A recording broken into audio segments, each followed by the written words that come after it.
Welcome to Look Behind the Look, the celebrated podcast that explores your favorite looks in film, television, and fashion history. Through conversations with the fashion world's elite and award-winning hair, makeup, and costume designers on sets around the world, you will see and hear exciting tales from behind the scenes, career origin stories, and tons of advice and tips. I'm your host, Tiffany Bartok. Hey everybody, welcome to Look Behind the Look. This episode is going to be about a film at DOC NYC, and I'm going to be talking about a couple of films that are going to be at DOC NYC. That's the film festival that's happening right now in New York. It's a documentary film festival that's absolutely amazing.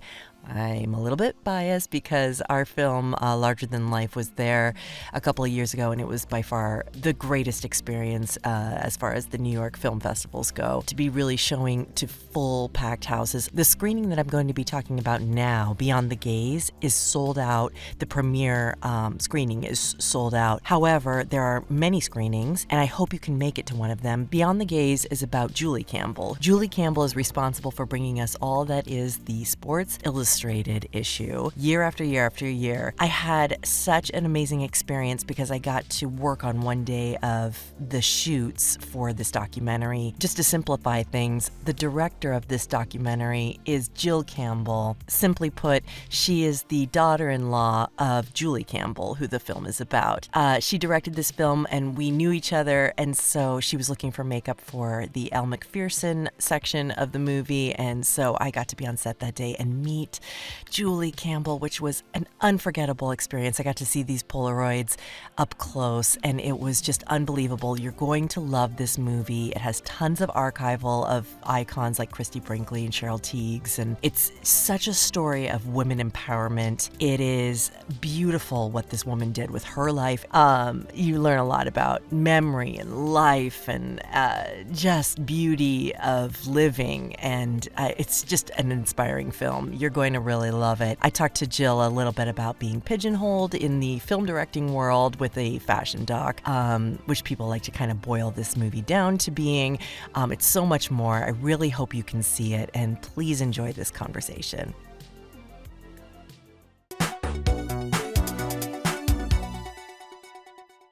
No, not a picture of her bum, but a picture where you see her bum.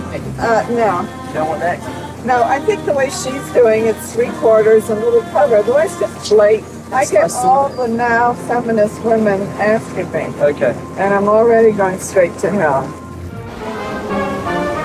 Oh, she looks cute in her bathing suit. Oh, me, oh, my. I see reflections of her in every... But amidst the setting of serene water, there's been a storm of protest from anti-pornography groups. I'm taking the brunt for the others whose magazines expose a great deal more than we do. She looks cute in a bathing suit.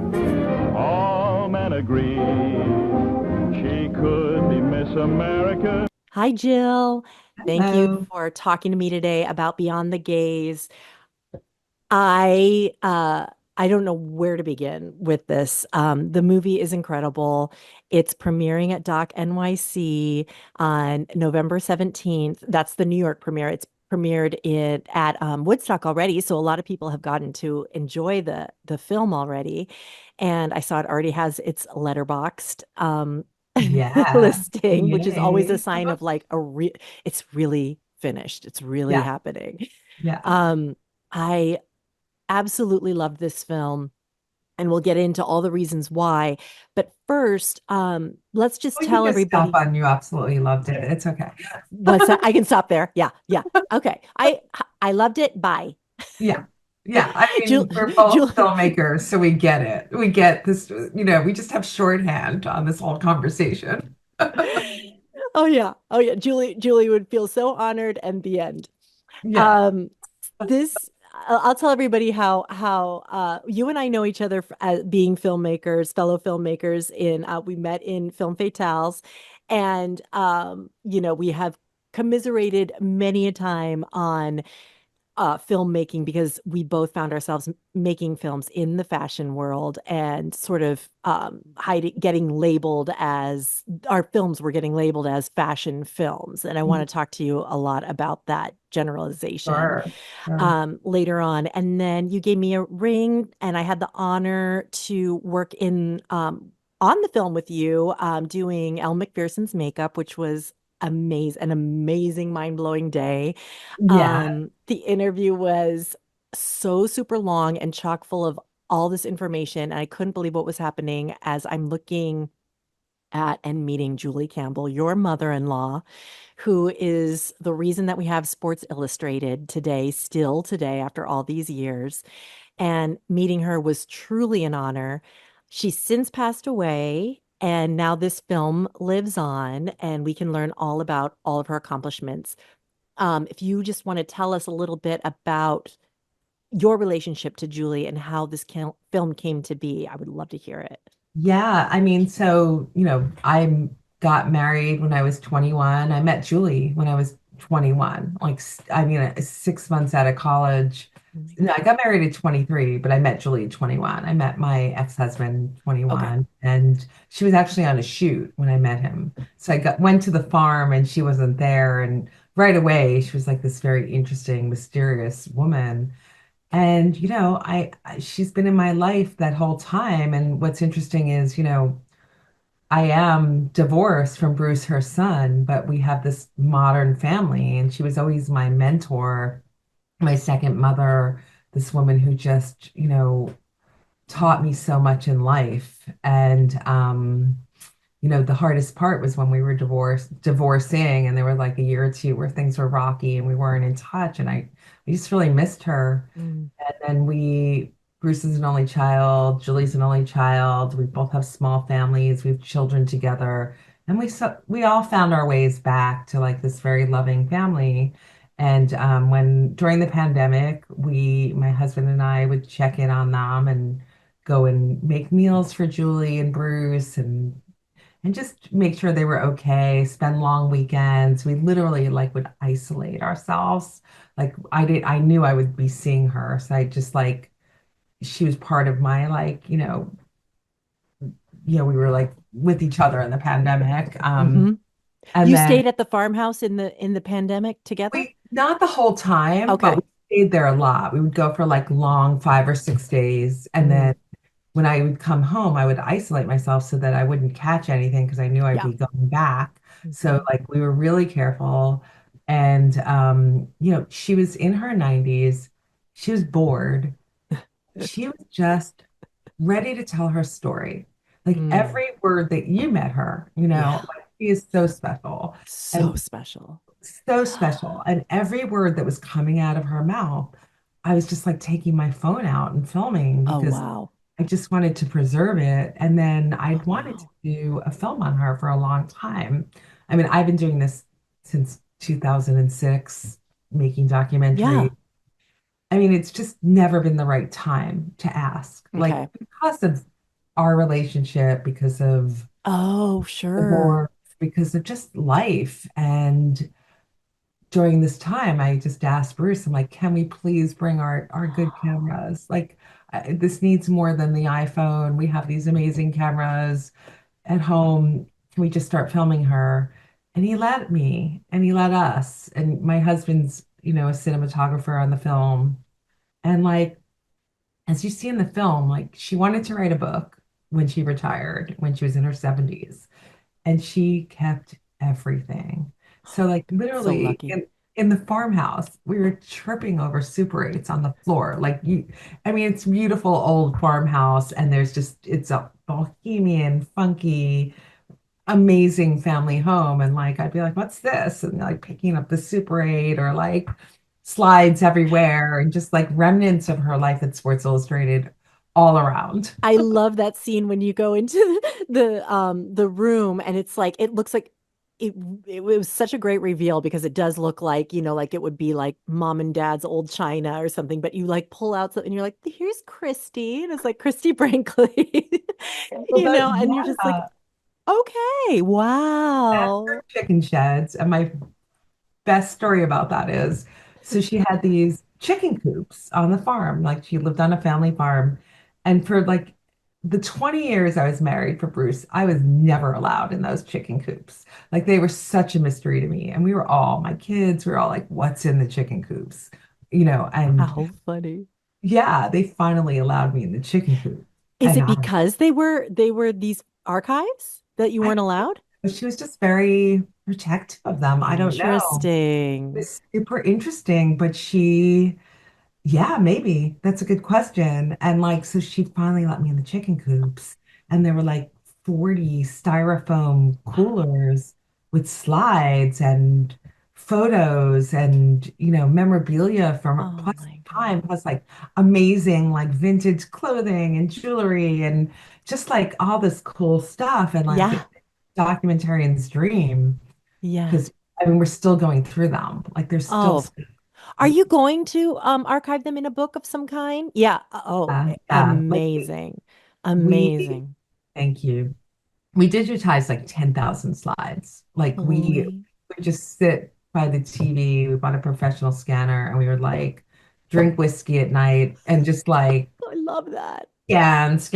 scan. But on those Super 8s were like they were never developed. So it was like Christy Brinkley on her first shoot running on a beach in the 1970s, Oh or like my Carol God. Teagues. And so it was really special. Oh wow. That what a gift. What a gift. And then did she really know what was like did she know that you were making this did she think you were making it for personal reasons, or did she think that one day it would be out there for everybody to make? Like did she understand the magnitude of the project? Did understand the magnitude, and that was really important to me for Hmm. ethical reasons. And Yeah. I included that scene of me telling her about the Yeah. documentary. And she was like, "Oh, I might not be here to see it." And So good. she completely understood and gained agency. She wanted to tell her story. And, it was really, really interesting because she was in her 90s and they Yeah. pop in and out of like memory loss, Yeah. or, she didn't have dementia when we started, but as we filmed her from like 93 to 96. So like 95, she started getting like, it's really like old age kind of memory loss. It Sure. wasn't like, Alzheimer's, but like she popped back into those memories and like, and also she was really prolific and really honest about her mortality and Hmm. her. So it was like this beautiful time between us, and it got us closer Of because I was course. there for her, but she was there for me, and I was learning from her. Yeah. So The thing that I didn't know how I would talk about it with you today, because I mean I guess I should say spoiler alert, but I was so impressed with how you dealt with her memory, because I mean I when I met her I remember she was having a hard time placing things, and I mean she just was still loving life so much and so yeah, positive and amazing. And but I could tell that I was thinking, my God, to have this life and to be living it while not really understanding everything that you yeah, did. yeah, You handled this so well. It was kind of like a reveal. yeah. Because I watched it with my husband who didn't know anything. And Cool, so he cool. like we were a wreck at the end when you sort of Audiences are it's a rack, but we won't tell the whole reveal. right, right. Yeah, The way you it was almost in real time the way you handled the memory aspect of everything. And I yeah. wondered how you came to know how you were going to handle it. It was really difficult, because literally when we started, she was clear. I mean, she was Yeah, older, so it wasn't like she was at 93, so she wasn't able to move that right, well and right, forget little things, but it kept progressing. And then we had tried to set up the interview with Elle from the beginning. Like Elle wanted to come visit her, and I was like, right. I'm moving. And like it took a year for Elle Sure. to for our dates to work, Hmm. for Elle to finally come visit. And she wanted, it wasn't just for our film. She really wanted to see Julie, as you saw. Right, of course. And Yeah. by that time, I mean, Elle visited 2 months before she passed away. I mean, And what a blessing. what a blessing. And like and she was really in a bad place at that point. Like Mm. I was a nervous wreck. And I Hmm. told Elle, I was like, Elle, she pops in and out. And I didn't know what we would get because you saw how we Yeah. set it up. Like I love shooting verite. Yes. We put the lava on Elle in the driveway. We got her Yes. her makeup you were on it, and we kind of just really wanted to film them Yes. up again. And I was super nervous. I didn't know how Julie would react. Right. But I told her what was happening, and I sat with her next to her the whole time and held her hand before Elle was coming. And like that's what I did a lot on shoots. And literally she popped back in. It was amazing. And That is magic. it was this magical scene. And during the edit, and it's really beautiful, people were like, oh, Elle comes too late. Oh, put Elle earlier. Like I just think of all these notes, like what? And I was like, I can't do that. Like Julie physically has deteriorated. I can't Right. put Elle at the beginning of the movie. Like Right. I would love to for whatever note you want me to do, but it's just not going to work. This is where it works, and it just fit in the story because she was winding down, and although she really popped, I mean, she was amazing with Al. Yeah. That's where it had to be because we were following Yes. her life and her journey. And like that's what happened with a lot of the story. Like people were like, you gotta put Tyra scene earlier. It's Oh tired. yeah. You gotta put Tyra earlier. And it's like, I'm a trained playwright. I'm a trained writer. I've studied structure for 20 years. And like that's my go-to. Like I'm like, Mhm. no, this is where it's coming in the story. This is where it fits in the story. So, Wow. yeah. That's tough. Yeah, because they want us to, what people might not know is they want us to front load everything with all the juicy crap and hook everybody in there. And it's like it's just exhausting, all that nonsense. Totally. I Yeah. love that you stuck to your guns. It worked beautifully. The structure is wonderful. And it Thank you. really Thank you. makes the emotional weight of it powerful. My favorite part in the whole film is when she says to Elle, I expect great things from you. You're gonna be fine.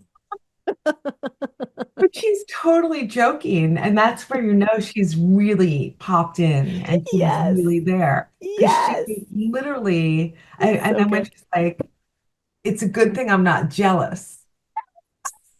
And it's like her sense of humor and everything. Yes.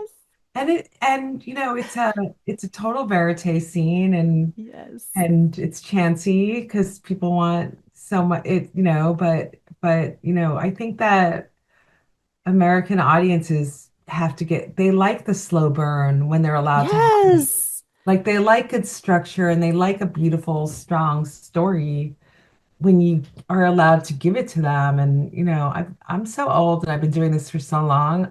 I'm just like, I don't care. Yeah. I don't give a Yeah. shit at this point. Like, I'm like, how many, like, of course I want to keep making films Of forever, but it's course. like, Yeah. you get it. That's what's great about age is like, you're just like, Mm. do it because this is how I know how to make a film. And right, I know you want me to front load, but that's not Do going to you, work for the story.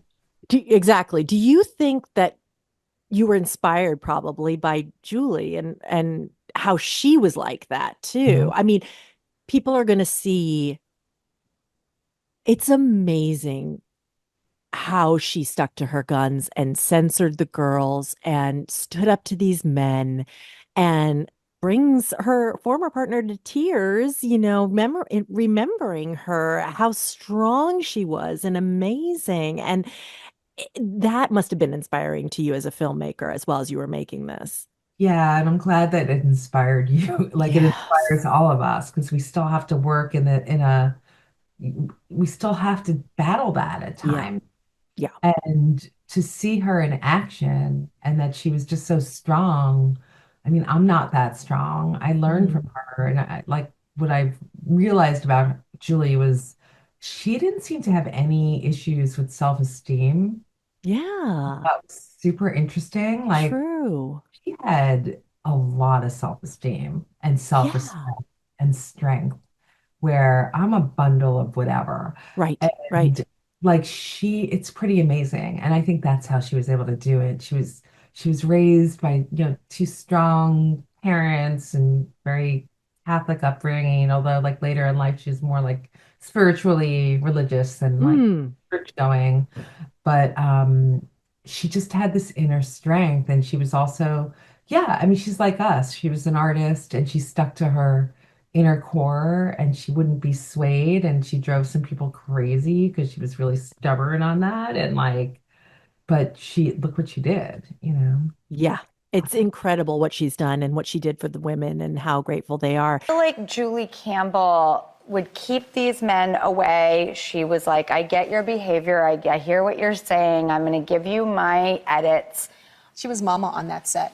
And the reason why I want to talk about her and celebrate her, she's not with us anymore. She just passed away. She was 96 years old. Yes. She lived an incredible life. Yes. She was also the least paid at the magazine, the lowest because she was a woman, and she is who garnered the $35 million a year for that one single issue, their highest selling issue, lowest paid person. That's crazy.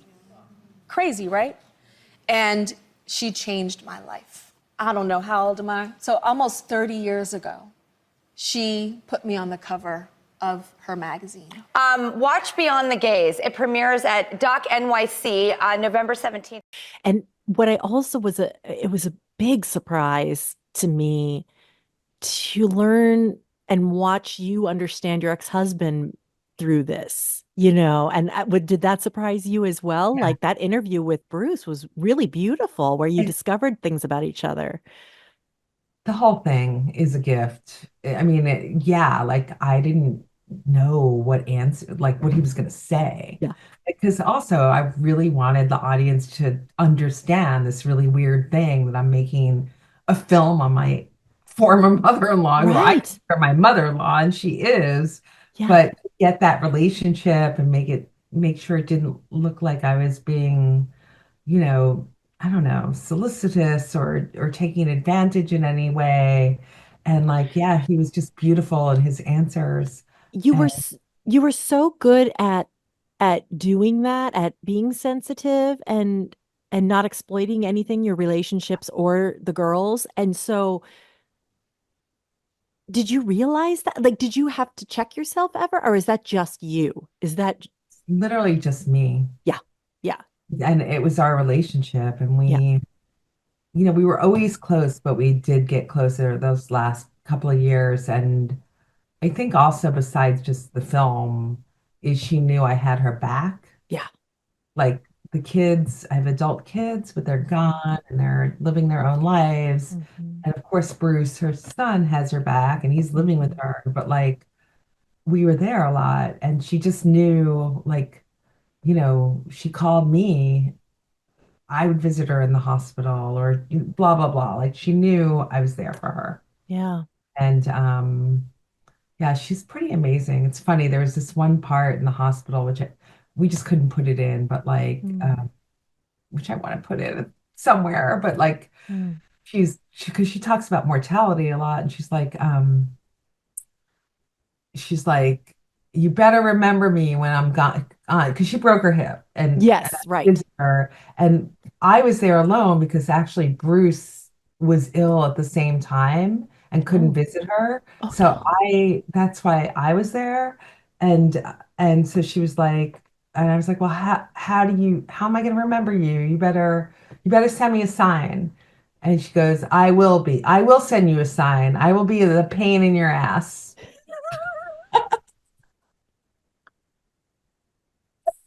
That's awesome. Like, that's awesome, right? And she literally, that's who she was. And I mean, that's the hard thing about what we do. Like, there was nowhere to put that quote in the film and in I the know. story, because you know how that scene went. And it was like, it just would have, there was just no place for it. But it's an outtake or it's a story to tell people. But she's You pretty know what? You know what? My when I want something like that in a movie, I keep it in Yeah. as long as I can stand it. And then one day Jace will do a screening for me, my husband, and he'll take it out. He'll ask the editor, like, take it out. And if I don't know, if I don't say, hey, where's that thing? Then it Mhm. stays out. That's the rule. Awesome. That's a good rule. That's a really good It's goal. pretty good, and I have to say, but it sucks. I know. I Right? know. I I don't want know. it all. I want it all in. I I want know. it all And it's there. funny because my daughter, who's, 30, like that was another way I protected Julie and like I wanted showed my kids the scenes because I Mm, really wanted they're protective of their grandmother. sure. They're gonna obviously tell me the truth and kick the crap out of me if I do anything they don't, Right. more Right. honest than your Yeah. adult. It's like they have no problem telling me Right. the truth. And Exactly. so it was really cool with Hannah because there was a couple of scenes where like I got notes, I changed it, and she's like, "Why did you change that? Put it back, Mm, put it back." And I did, and I was like, "Thank you. You're right." I knew my instincts were like, "Don't change this. Don't change this. What am I doing?" And the whole mm. time I'm like, "This is not feel right. It doesn't feel right." And then I put it back, and it felt good. And the opposite of that is she's like, "Take that out. Just take it out." So it goes both ways. It's balanced. It went both ways. But it really, really, it worked. And my son was the same way. But like to me, they were like really Julie's voice and protector. And they were like, and obviously you have creative freedom as the director at the end, Mhm. but like you also want the trust of the loved ones Of around. course. Of And course. Of course. How do you, so talking about what we were talking about in the beginning, how do you deal with this whole thing where everybody needs to slot the film in a category? Because it really is talking about a woman's career, right? A woman's life, a view on memory and life and death and all these beautiful things and being there for each other as women. But they just want it to be a fashion doc, right? And oh, what I do you do? know. No, it's worse. This one's worse. Oh, They oh, just want well. it to be a film about women in bikinis. Oh, of course. Yes. And Just it's like they want it to like, be a magazine about women in bikinis. yeah, it's the same. I feel what Julie's Wow. going through. And it's like a couple of people have come Mm. up to me at festivals and they're like, I wasn't going to see this because I just thought, Sports Illustrated, Yeah. I see models in bikinis. And they're like, I'm so glad I saw Yeah. it. So Yeah. we're trying to really change the narrative Nice. to the public and really get it out there that this is right. It's about a woman and her career, and it's not TNA. It's about Mm-hmm. beautiful photos. And as women, we don't. That just doesn't even go across our. I don't. It doesn't go across my mind. Like when I look at it, Which part? The TNA, like yeah, the yeah, yeah, yeah, TNA yeah, yeah. part of it, like it's just not. And maybe I'm naive, but like I have a different thought when I look at these photos or a woman in a Yes. bathing suit. And yeah, so I think it's just really, really change like working to change the narrative in the public through PR, through posts, through I'm doing like you saw, like we're both doing Substack, like Oh, that's yes. part of the reason, like just tell the inner story of what this is really about. I love that you're doing the Substack with it because for those of you who don't know, Substack is this it's basically now there's a big fight online because the writers want it to stay people who are writers want it to stay very literary and high, but it's been a great way for all of us filmmakers and artists to be able to sort of blog and how it is a place that we can sort of expand on our ideas. So you're making the film about Beyond the Gaze. Of course, you can't put everything that you are thinking and want to talk about in the film. So Substack is where we can find you talking about behind the scenes of filmmaking, of making this film in particular, and your more thoughts and things about what's going on. And with the film, and of course, where it's going to be distributed when that day arrives, which will Yeah. be very exciting. Yes. But to it's really wonderful to see you talking about all these ideas because as you're hearing from people who are on the festival trail with you and you're hearing these ideas from the audience members, it's difficult to share those conversations past the ones that you're just having right there. What are some Yeah. things that people are coming to you with in their travels and in your travels? I mean, Um, Yeah, I mean, I think it's just really beautiful that men and women they nobody realized it was a woman behind this. And I No, think I didn't. we're kind of, yeah, we're going behind the gaze, like we're breaking the gaze.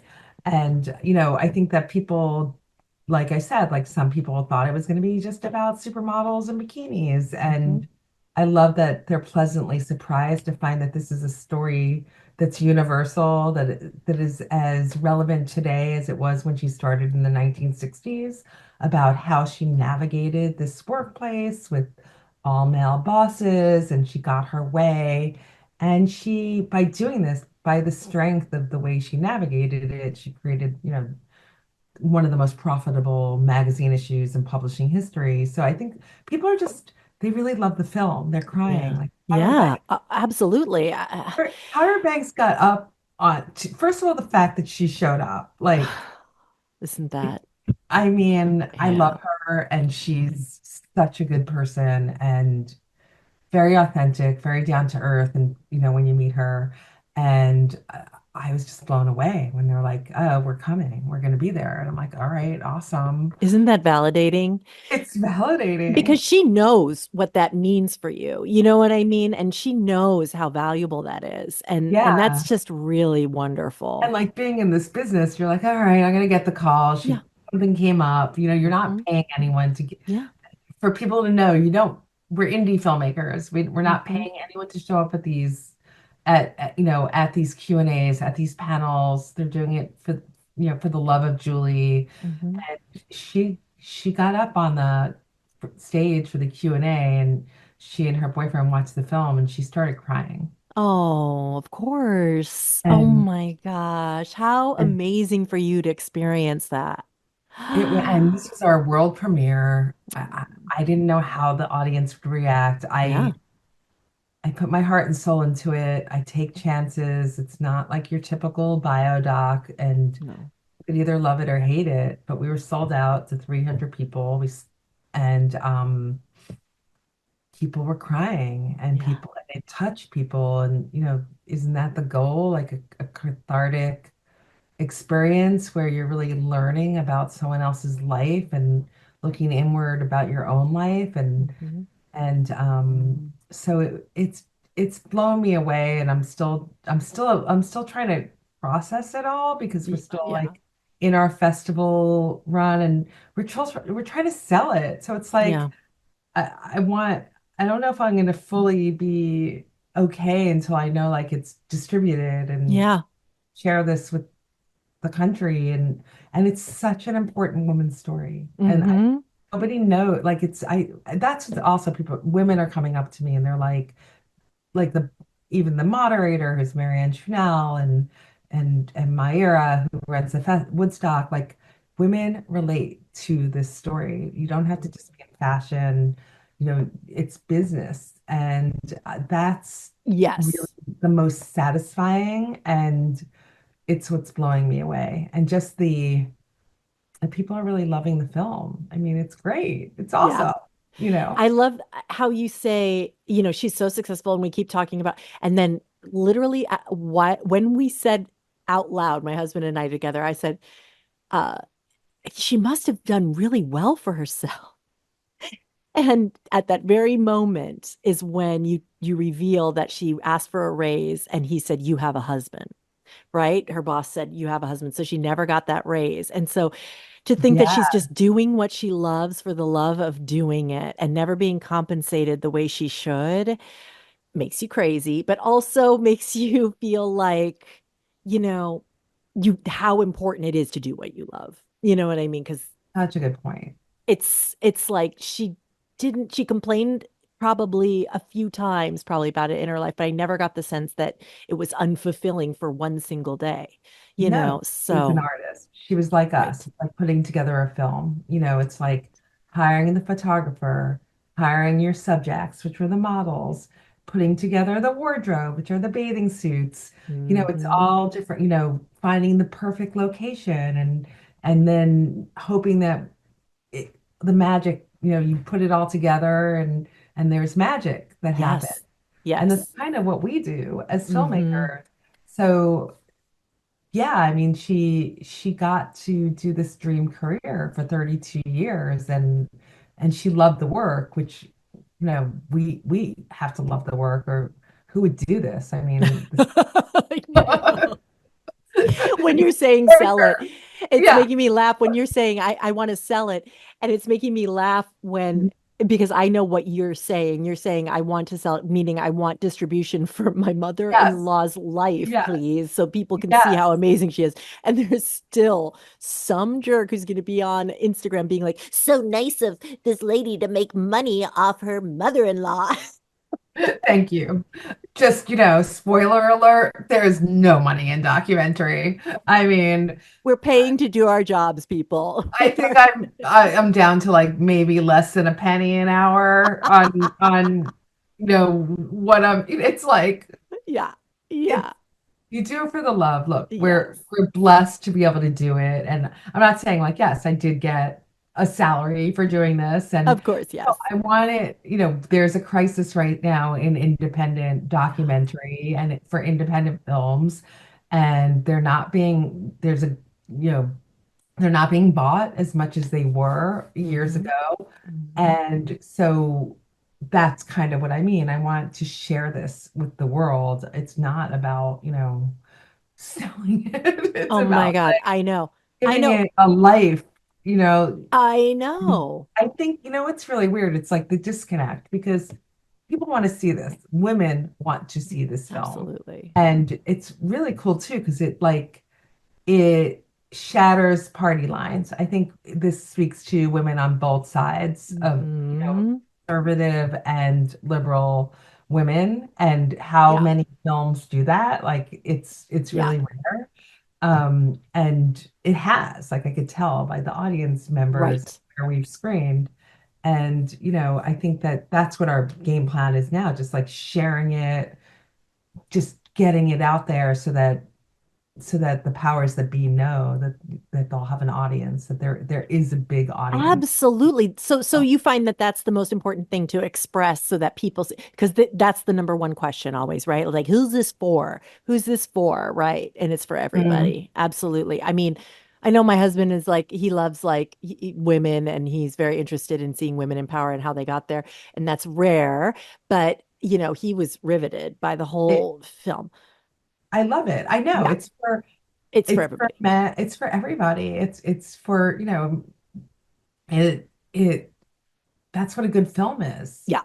Does it have, we're a good film, you walk in and you're like, I'm not going to be into this subject. I don't want to watch this. And then like, oh my God, I never thought I would be into this subject, It's the best kind of review ever. Yeah, I do. Right? Somebody dragged me kicking and screaming to this, and I'm so glad that they did. Yes. Exactly. Like, because it's just a good film is a good film. But yeah, I mean, if you get asked that question, it is women. Like it's women, and I can't believe women in their 20s and 30s are loving this film. Like they love the nostalgia, they love the magazine aspect, they love, they love a woman's story, a story of a strong woman. I mean, look at what we're doing in society right now. So, yeah, I mean, I think I love that men are really, really, that it's speaking to men too. And I like, yeah, a lot of men have come up to me too on the circuit, or just,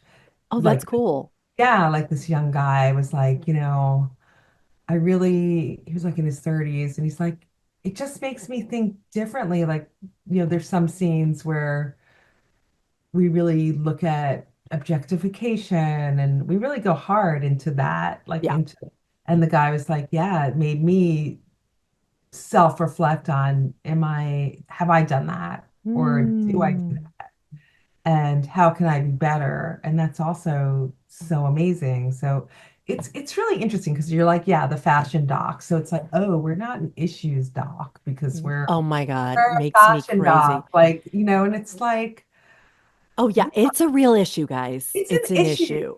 Women's rights, women's empowerment, women working, today, it's an issue. Like that woman that we all relate to. Yeah, 100%. It's like that this woman made the most money for this empire with this idea and didn't get the raise that she asked for is an issue. Yes. And was told, you have a husband. You have a husband. Why do you need? And I love that because in the film, so people, there's a gasp. And I'm Of like, course.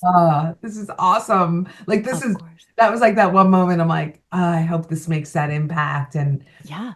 that it should. And it does. And it did. And me and my husband, who's also like your husband, who like loves this film and is all about the message, we like just squeeze each other's hands. You know, I we're love like, that. yes, yes, yes. But yeah, it's you know, we still deal with overt sexism in daily dealings with some men and some men that we work for, and just in everyday life. Like, you know, it could be someone like your gardener, it could be like anyone Yeah. that, you know, it's interesting, or like just calling to complain at like about a bill or something. And Yeah. it's like sometimes I'm like, I put my husband on, and it sounds like Yeah. a 1950s housewife. Right. But it sucks because it's like he's gonna get The job done in your mind. yeah, they're gonna I see them listen to. It's like That's what I yeah, the job done, right, exactly. And Mm. it's kind of like Julie Mhm. kind of figured that out, but she has the last laugh because she literally navigated it. She was Yes. tricky about it. She didn't care. She got it done, and she gets the last laugh. It's pretty awesome. What was the thing that she did where she pre-edited the shoots, right, before she Yeah. handed them Yeah, in, right? it was, you know, really smart of her. Like I mean, how strong and how badass do you have to be Yeah. to do That's that? pretty And like, cool. pretty cool. Like, she could have gotten fired for that. Like, yeah, she took the That's true. slides out like that were too gratuitous. She was like, no, if I put this in, they're gonna run it, and I don't want a woman to look like that. And you know, and they were still very beautiful and sexy. It's not like the shots weren't, you know, gorgeous and sexy, but they weren't gratuitous. No, yeah. Mm-hmm. Mm-hmm. You know, you could show a woman's boobs or Mm-hmm. I don't know, her breasts or her Mhm. bosom, as Julie says. Bosom, I love that word. It's very Yeah, yeah, yeah. Very polite. it's very polite. We should call them bosoms. But yeah, I mean, I think there's a fine line, and that there's so many interesting conversations we could have about all of this, you know. Yes. Yes. Oh, well, I thank you so much for bringing this film to the world and for bringing Julie Campbell to the world. And everyone can see it November 17th at DOC NYC. And I'm going to the 4:15 screening. And there's many screenings to choose from, New Yorkers. And then do you know where it's going? Any other festivals So on its way? it's playing November 18th, also DOC NYC at 12:30 in the afternoon. And then we're going to Hampton's Doc Fest. Oh, nice. Yeah, December 6th. It's Nice. playing in Okay. Sag Harbor. And then we're just we have a bunch of winter festivals not yet announced yet, Oh, but okay. We'll have to. So we're where will on we find? target. We'll find out where those are on Instagram at Beyond the Gaze. Yeah. Yeah, or go to the website. Very easy, Website. juliecampbell.com or beyondthegazefilm.com. Great. Instagram, Facebook. I'm posting way too much. You will find us. Never apologize for over posting when your film comes out. It's Okay. like that's Thank the you. baby. Everyone wants to know. And Okay. I always say you should have this mentality of like, this is what I'm doing right now. Okay. It'll be over. Everybody can look away if they want to, but this is what's happening right now. I love that. That's You great know? advice. It's such good advice because You have permission. January I'll be sitting there going like, what can I post? There's nothing, you know. So I have to own it. I have to own this right now. Absolutely. Absolutely. Yeah. Celebrate it. It's all happening. It's like, wait, I was going to ask you one more question about where it was going to be. Doc NYC. Oh, the Substack. Substack. We can Yeah. see your Substack through your website, right? Yes. The link to that. There's a link. Ooh, I've got to put my link on my website. Okay. Good idea. Wow. I haven't done that yet. But yeah, I am posting weekly or bi-weekly. I owe it a post, and there's a lot I'm gonna share. And some things might be a little controversial, but I have a love lot of that. really fun ideas that are Good. coming up on Substack. Yeah. Good. Okay, well, I will definitely be staying tuned, and I will be seeing you next Sunday. I Yeah. know. I'm so excited. Thanks, Thank you. Jill. Thank you. This was so much fun. Look Behind the Look is a Vinyl Foot production, written by me, your host, Tiffany Bartok, produced by Jace Bartok, edited by Mugresh Thakor. If you're interested in learning more, find our video version on the YouTube channel, Look Behind the Look Podcast. There you can see rare photos and clips from our guests. And please follow us on Twitter at LookBehindPod and Instagram at LookBehindTheLook. If you like the show, please rate, review, and subscribe. And tell your friends and spread the word. You can subscribe to us on iTunes or any podcatcher of your choice. Thanks for listening to Look Behind the Look.